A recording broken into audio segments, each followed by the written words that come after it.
네, 설교 본문을 읽겠습니다. 요한복음 제19장 38절부터 42절까지 말씀인데요. 한 절씩 번갈아 가면서 읽겠습니다. 아리마대 사람 요셉은 예수의 제자이나 유대인이 두려워 그것을 숨기더니 이 일 후에 빌라도에게 예수의 시체를 가져가기를 구하매 빌라도가 허락하는지라. 이에 가서 예수의 시체를 가져가니라. 일찍이 예수께 밤에 찾아왔던 니고데모도 모략과 신향을 섞은 것을 1리터쯤 가지고 온지라. 이에 예수의 시체를 가져다가 유대인의 장례 법대로 그 향품과 함께 세마포로 쌌더라. 예수께서 십자가에 못 박히신 곳에 동산이 있고 동산 안에 아직 사람을 장사할 일이 없는 새 무덤이 있는지라. 같이 읽겠습니다. 이날은 유대인의 진리이요 또 무덤이 가까움으로 예수를 거기 두니라. 아멘. 네, 오늘은 이 본문을 가지고 예수님의 장례는 왜 그랬을까라는 제목으로 하나님 말씀 전하겠습니다. 지난주에는 예수님의 죽음에 대해서 전했습니다. 일단 예수님은 확실히 죽으셨다는 거죠. 어떤 음모자들의 주장처럼 예수님이 잠깐 기절했다가 정신을 잃었다가 다시 정신 차리고 산 것이 아니라 정말 확실히 죽으셨다 하는 겁니다. 그리고 그 예수님의 죽음은 이단자들의 주장처럼 예수님이 실패했기 때문에 자기가 예수가 돼서 다시 와야 됐다, 구원자로 왔다, 그게 아니고 이미 구약의 예수님의 죽음을 예언하고 있었다는 겁니다. 네 군데나 그렇게 예언하고 있던 것의 성취다 이야기를 했는데요. 또 예수님의 죽음은 우리의 고통과 슬픔을 담당하는 것이었기 때문에 이 예수님의 죽음은 우리가 인류로서 존경하는 스승의 죽음 정도가 아니라 우리가 그 예수님, 2000년 전에 죽으신 그 예수님의 죽음을 의지해야 되고, 그리고 그 예수님께 경배해야 될 이유가 된다. 그렇게 말씀을 드렸습니다. 곧 예수님의 죽음은 2000년 전에 한 역사적 인물의 죽음이 아니고 지금 이 시대를 사는 21세기를 사는 우리의 삶과 직접적으로 관계가 있는 죽음이라는 거죠. 그러면 그렇게 죽으신 예수님이 어떻게 장례가 치러졌는가, 그리고 그 장례와 관련된 기록을 통해서 예수님의 죽음, 예수님의 장례, 그것이 오늘 또 우리와는, 또 우리의 신앙과는 어떤 의미가 있는지 살펴보겠습니다. 먼저 예수님 당시에 유대인들이 어떻게 장례를 치렀는가를 먼저 말씀드리겠습니다. 우리나라는 이제 고인이 이제 돌아가시면 하루가 지난 다음에 입관을 하죠.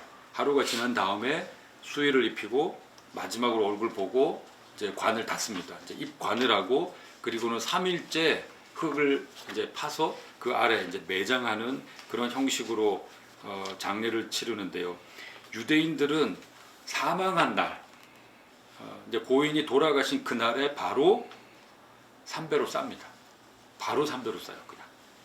보통은 그냥 그곳의 기후가 워낙 이제 습하고 더운 그런 부분이 있기 때문에 부패가 바로 시작이 될 수 있어서 싼다고 하는데 정확한 원인은 알 수 없습니다만 그렇게 해요. 삼배로 싸고, 근데 이거는 형편이 좋은 사람이 삼배로 쌉니다. 여기는 이제 그 세마포라고 나왔는데 그 린넨이라고 하는 그걸로 마로 싸는 거는 형편이 아주 좋은 집안이 그렇고요. 보통은 그냥 자기가 보통 입던 옷, 옛날에는 합성섬유가 아니고 그냥 보통 다 천연섬유로 옷을 입는데 뭐 죽었다고 수의를 따로 준비할 형편이 안 되니까 그냥 보통 자기가 입던 옷을 그냥 입고, 다만 얼굴은 그 다른 천, 성경에 뭐 수건이라고 되어 있는데 그냥 다른 천으로 싸서 바로 매장을 합니다. 근데 또 여기에 왜 이런 식으로 이야기를 했냐면 신명기 21장 23절에 장례와 관련된 규정이 하나 있는데요. 말씀이 이렇습니다. 그 시체를 나무 위에 밤새도록 두지 말고 그날에 장사하여. 이제 그날에 장사라는 이 말씀이 유대인에게 꽂힌 거죠. 그날에 장사하여 내 하나님 여호와께서 내게 기업으로 주시는 땅을 더럽히지 말라. 나무에 달린 자는 하나님께 저주를 받았음이니라. 그러니까 이 유대인 율법에 시신을 만지면 부정하다. 그게 있습니다. 그런데 이제 지금 장례를 사흘 동안 계속 치르면 어쨌든 그 시신 주변에 있어야 되고 시신을 만질 때마다 이게 시신을 하고 접촉하고 관을 접촉하면 계속 이 사람들이 부정한 거예요. 부정한 사람이 있는데 또 옆에 이렇게 하면 또 이제 부정 계속 이렇게 되니까 그냥 부정한 건 그날로 족하도록 그날에 바로 그냥 매장을 하는 그런 법을 만든 거죠. 그러니까 하나님이 우리 땅에 부정함을 두지 않도록 하는 것이 이제 유대인들의 의식이었습니다. 이 말씀을 보면 예수님은 죄가 없지만 우리 모든 사람의 죄를 지고 대신 하나님의 저주를 받아서 죽으셨다는 거죠. 이제 이렇게 일단 그 삼배로 싸고 아니면은 보통 입던 옷을 입고 뭐 아주 잘 사는 사람이다. 그러면은 더 좋은 아마로 싸서 시신을 이제 매장을 하는데 우리가 이제 성경에 보면은 향유가 나옵니다. 향유가 나오는데 이 향유를 이제 그때 당시 사람들이 이제 시신에 바르기도 하는데 보통은 이제 이집트에서는 보면은 그 장례를 치를 때 아주 중요한 목적 중에 하나가 이 시신이 부패되는 걸 방지하려고 어떤 처리를 하죠. 방부 처리를 합니다. 왜냐하면 이제 이 세상을 떠나서 그분들이 계속 산다고 믿었기 때문에 방부 처리를 하는데 여기는 그런 의미는 없습니다. 그냥 죽은 자에 대한 존중의 의미로 이제 유대인들은 이제 향유를 바르는데 예수님에게 향유가 부어진 예가 있죠. 예수님이 베다니 그 시몬의 집에 있을 때 나사로의 누이 마리아가 향유를 가지고 예수님의 발에 붓고 그 머리털로 닦았습니다. 그때 가룟 유다가 이 비싼 걸 왜 예수님의 발에 붓냐? 300데나리온이라고 그랬어요. 그러니까 요즘으로 말하면 1년 연봉 정도 되는 겁니다. 그러니까 엄청난 양이죠. 그러니까 쉽게 얘기하면 뭐 5천만 원, 6천만 원 정도 되는 그 가격, 그 엄청난 비싼 거를 예수님 발에 그냥 다 부어버렸으니까요. 이걸 통해서 알 수 있는 건 그러면은 그 향유라는 게 뭐 이렇게 크진 않았을 거고 작은 병 정도 되었을 건데 이 향유가 너무 비싸기 때문에 일반인들은 바를 수 없다는 겁니다. 장례가 났을 때 그냥 향유 바르지 못하고 세마포로 아니면 그냥 있던 옷을 그냥 입고 이제 매장을 한다는 거죠. 그래서 일반인들은 향유를 바르지 못한다 하는 걸 우리가 알아둘 필요가 있습니다. 매장은 우리처럼 땅을 파고 묻는 게 아니고 거기가 이제 그 돌산 같은 게 많습니다. 돌산 같은 게 많은데 그러면 돌들이 있고 그러면 그 돌 사이 틈들이 있거든요. 그러면 그 틈에다가 가난한 사람들, 일반인들은 그 틈에다가 그냥 이게 이렇게 둘둘 말고 옷을 입힌 그 시신을 집어넣어요. 그냥 집어넣고 어떻게 하냐면 그 봉석이라고 하는데 이렇게 이제 구멍이 있지 않습니까? 이 구멍이 있으면 여기다가 시신을 이렇게 집어넣고 그 다음에 이만한 돌을 갖고 와서 이 돌 이쪽을 이렇게 뾰족하게 깎아서 이렇게 막는 거죠. 예. 그러니까 우리가 생각할 때 예수님이 뭐 그 돌을 불러서 뭐 이렇게 무덤을 열고 뭐 이런 얘기가 있잖아요. 그걸 생각하니까 옛날에 무덤이 막 알리바바 40인의 도적이 들어갈 수 있는 거죠. 큰 동굴이 있고 근데 그게 아니고 그러면 이스라엘 땅이 그냥 전부 무덤이 될 텐데 그게 아니라 그 근처에 있는 돌산들 옆에 있는 그 돌 틈에 시신 넣고 이게 돌을 깎아서 뚜껑으로 그냥 막는 정도. 그러니까 오히려 그 와인에 코르크막이 하듯이 그렇게 꾹꾹 이제 막는 그런 수준이었습니다. 그 고고학자들이 이제 예루살렘 땅에 가서 이제 그런 거를 발굴을 하는 거예요. 발굴을 할 때 발견된 무덤들이 대부분 이런 식이었습니다.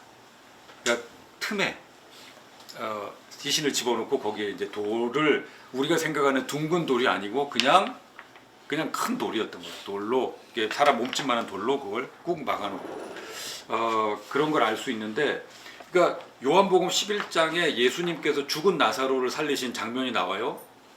거기서 예수님이 돌을 그러니까 나사로가 나오려면은 이제 돌을 어떻게 할 수 없으니까 바깥에서 막았으니까.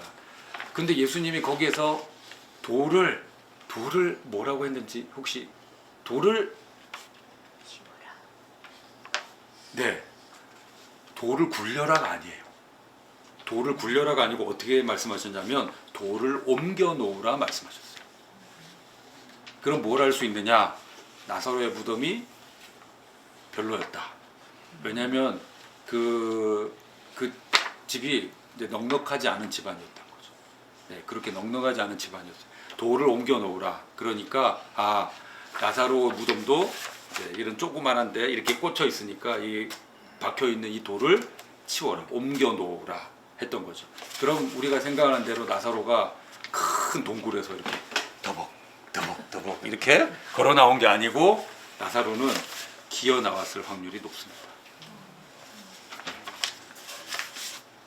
그러면 그걸 보고 있던 사람들이 더 기절하겠죠.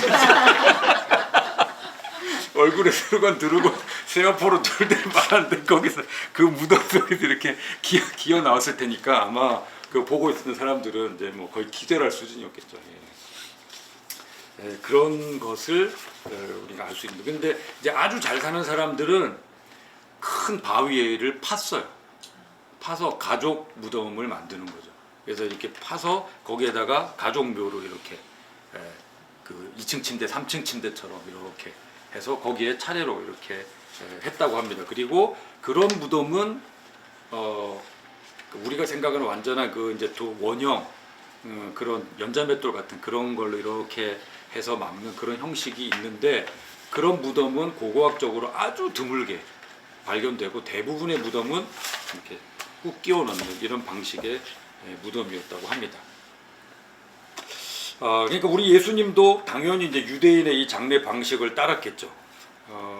근데 가만히 생각해 보면 장례라는 것 한번 생각해 보십시오. 장례는 이 땅에서 한 평생을 살던 그 사람이 세상을 떠났어요.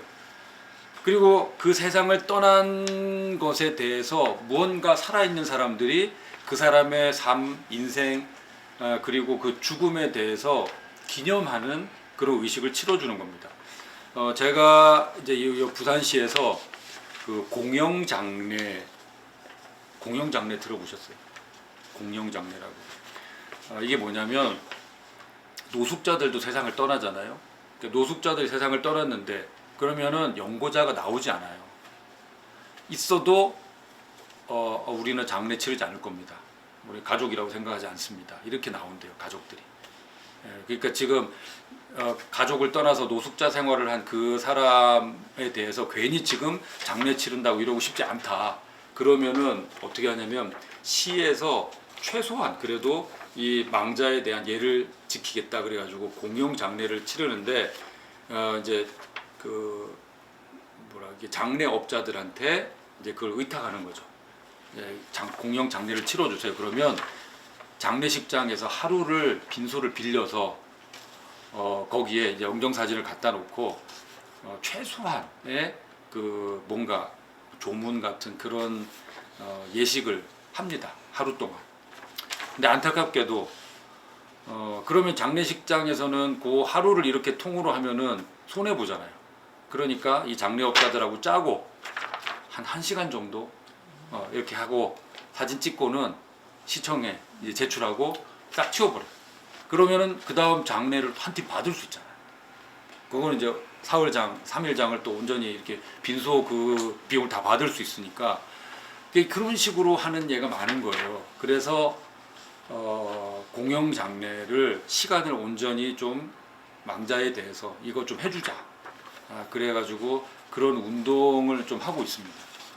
그러면 이런 장례가 발생했다. 그러면은 주변에 어떤 분들이 가서 조문도 하고 꽃도 꽂고 그 자리에서 좀 앉아 있기도 하고 그런 시간을 보내면 장례 그 식장 업자들이 빨리 치우고 좀 이렇게 손님 받읍시다 그 얘기를 못 하는 거죠.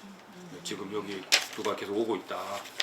그걸 이제 그렇게 하면서 그러니까 노숙자 같은 분에 대해서도 우리가 그런 식으로 하려고 그러니까 시에서도 최소한 이 정도는 하자. 그러니까 예산이 너무 없어요. 뭐 그래서 그냥 참 안타깝게 그렇게 하는데 옛날에 이 죽음이라는 것에 대해서 그래도 고대 사람들의 의식 속에서는 이 죽음이 정말 신계에 접하는 어떤 일이라고 생각했을 때 최소한의 이제 예의를 지키려고 하는 그런 게 있었죠. 그러니까 유대인들도 그러면은 그날 바로 매장하면 자 끝? 그게 아닙니다.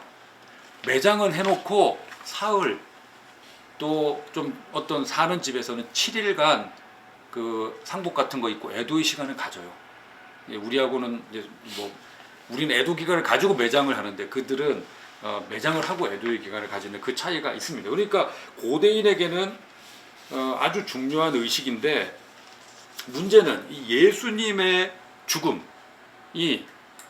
그 백성들이 아주 과열된 분노와 조롱 속에서 집행된 사형이었잖아요. 형벌로서 진행된 그런 죽음이었기 때문에 누구도 예수님의 장례를 위해서 선뜻 나서지 않는 상황이 됐던 겁니다.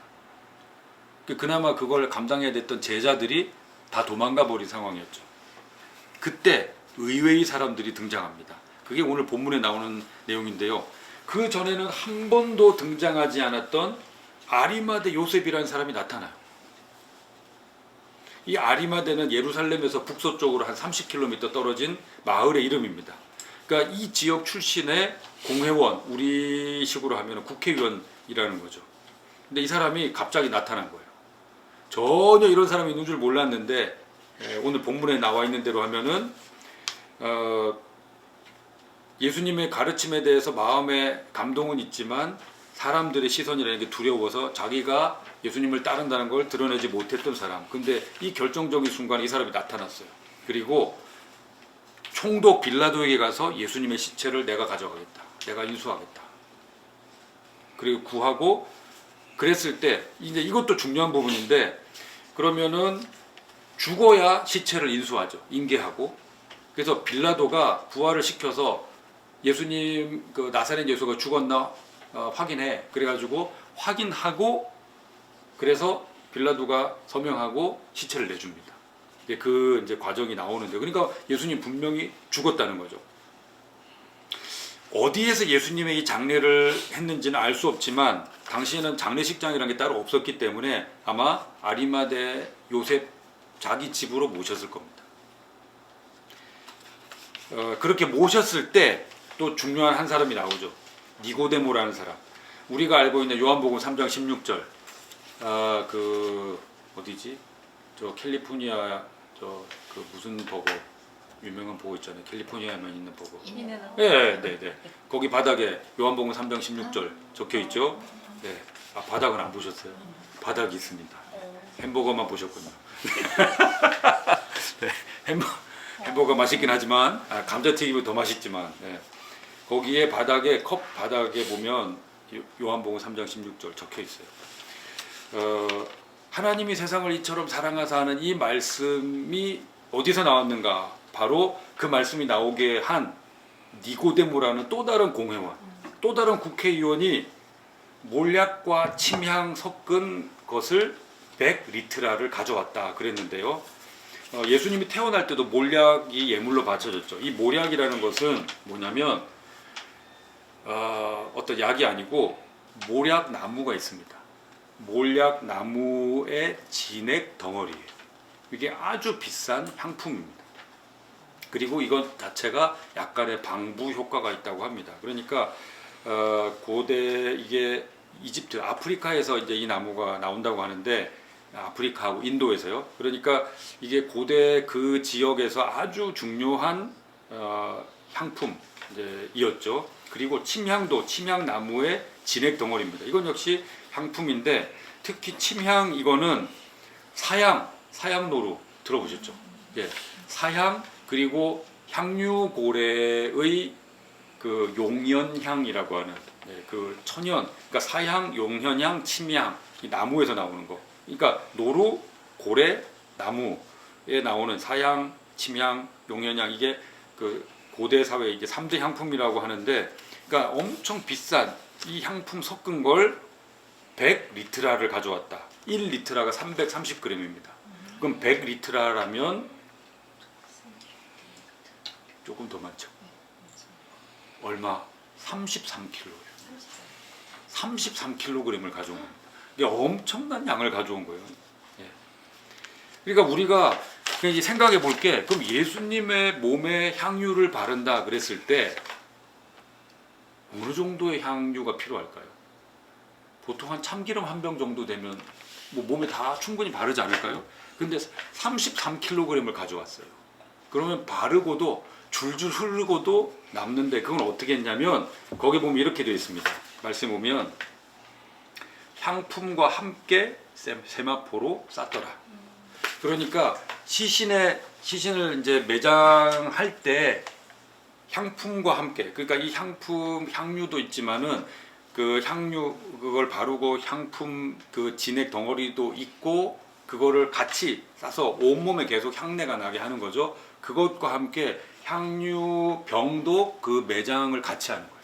동굴에다가 같이 넣어서, 옛날에 그 이제 고관이나 왕의 무덤에 가면은 그 뼈와 함께 향유 병들이 이렇게 놓여 있었다고 합니다.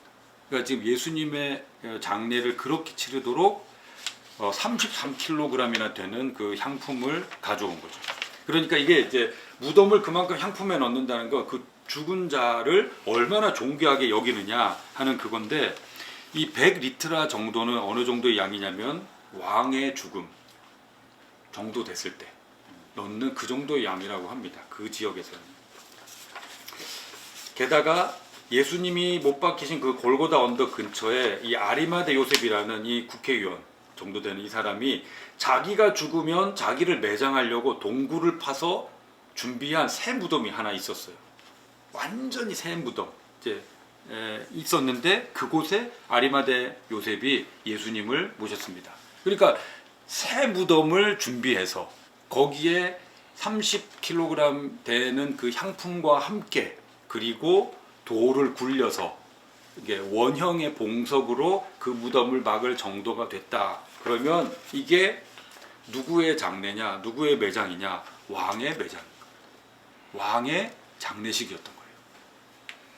많은 조문객들은 오지 않았지만 왕의 장례에 그 정도의 격식을 갖췄다 하는 것을 우리는 모르죠. 이제 풍습이 다르니까. 하지만 그 시대 사람들, 조문객은 없지만 아리마대 요셉과 니고데모는 예수님의 장례를 그렇게 치렀다는 겁니다. 예수님 장례의 의미를 두 가지로 한번 보겠습니다. 하나는 의외의 인물들이 출연했다는 거예요. 의외의 인물, 이 요셉과 니고데모가 출연해서 이 장례를 치렀습니다. 참 놀라운 일이에요.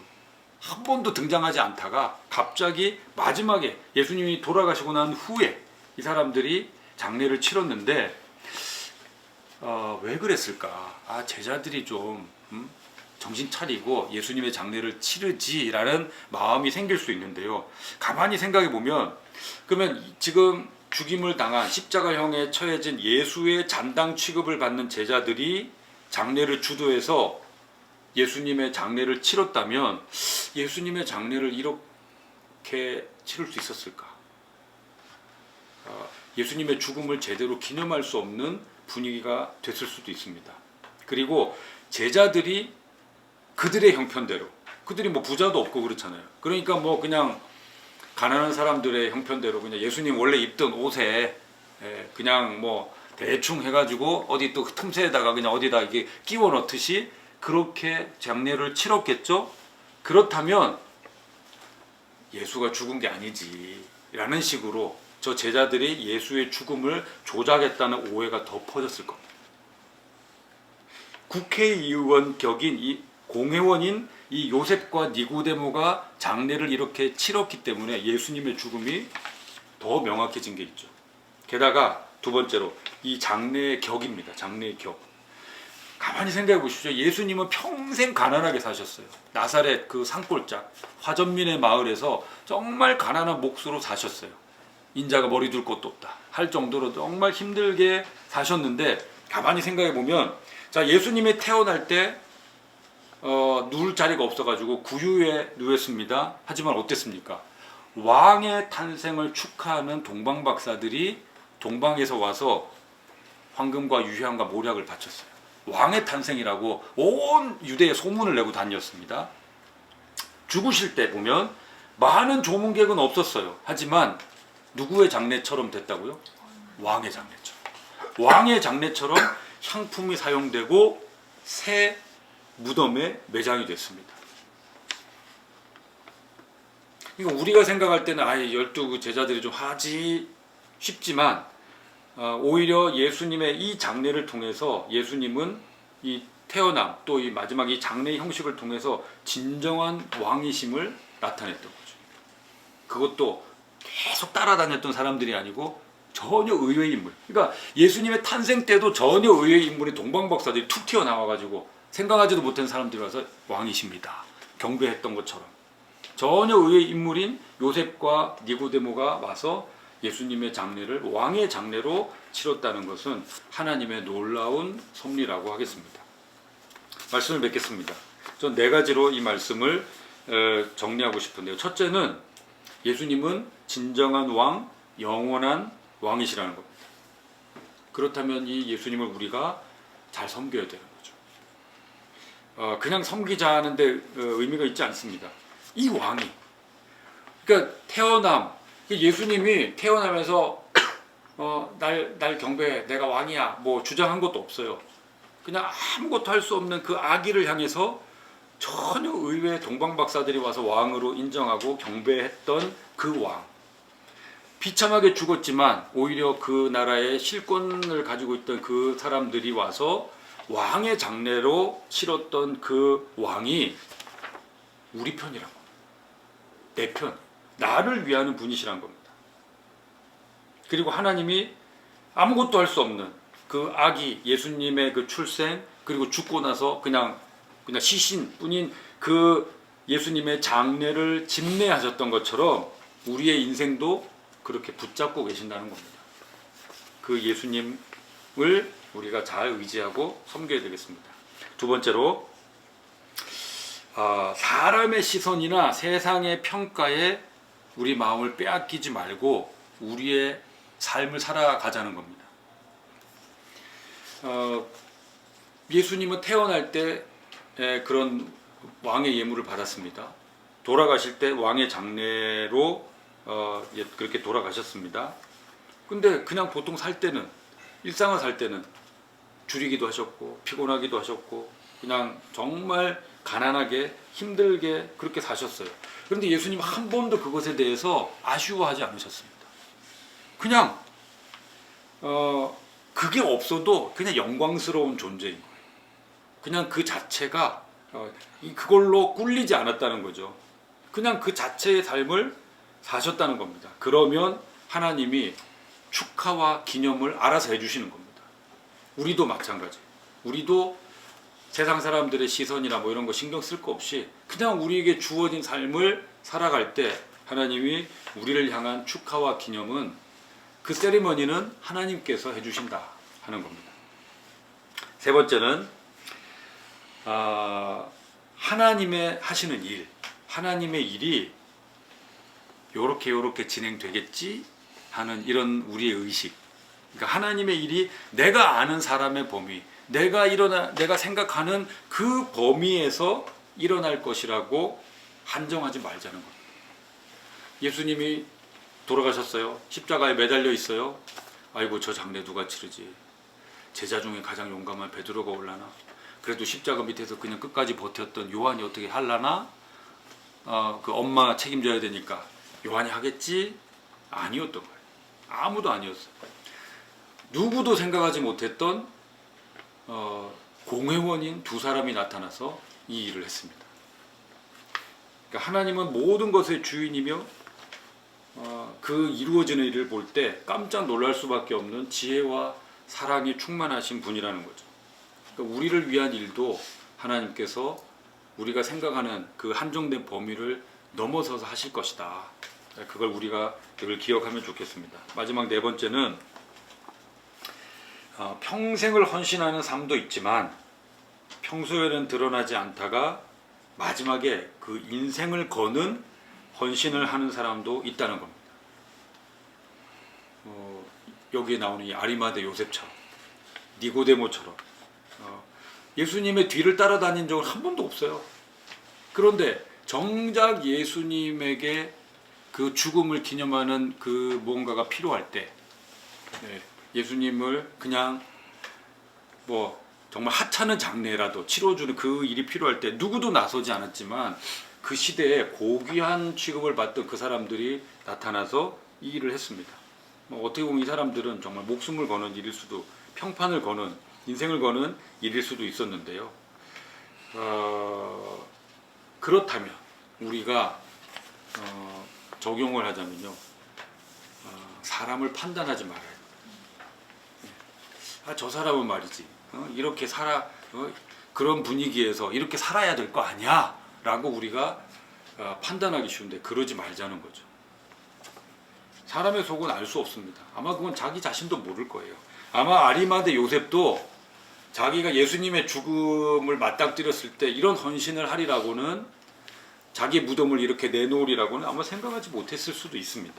그러나 결정적인 순간에 그렇게 될 수도 있으니까요. 그렇다면 그러니까 다른 사람의 모습에 대해서 저거 왜 헌신 안 해? 그렇게 생각하지도 말고, 또 한편으로는 나 자신에 대해서도 나는 왜 이거밖에 안 될까?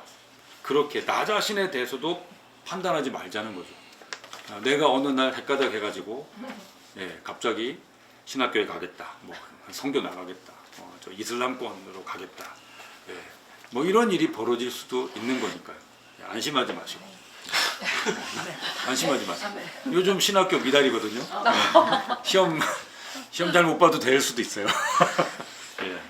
그러니까 우리는 그냥 지금 우리에게 주어진 삶을 살 뿐입니다. 누구도 판단하지 말고 나 자신도 판단하지 않고 하나님께 우리의 삶을 드리는 저와 여러분이 되기를 우리 주님의 이름으로 축원합니다.